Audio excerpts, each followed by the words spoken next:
Well, hello.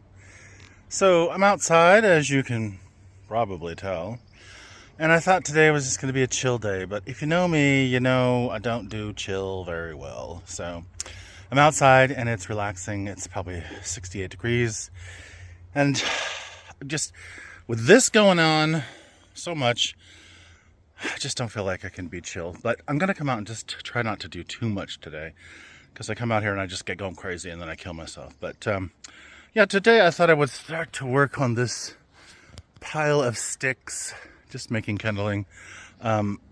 Busted my butt yesterday getting this path cleaned out.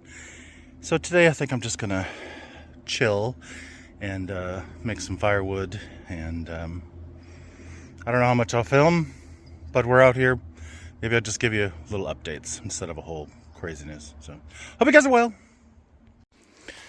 Yeah, remember how I said I don't do chill real well? Well, I made it through all the whole pile already and made another pile.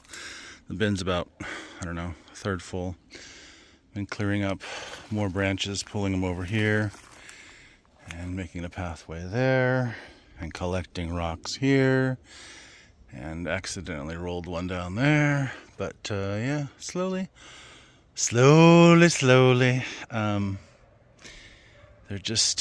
They're all stacked on each other. Alright, keep going. Alright, that's enough for today. I'm just feeling discombobulated. Too many things on my mind. Try to do too many things. But I brought down a whole barrel of stuff, wood to be stacked, so that's good. Anyway, hope you guys are well. I'm Rob Jones. Take care.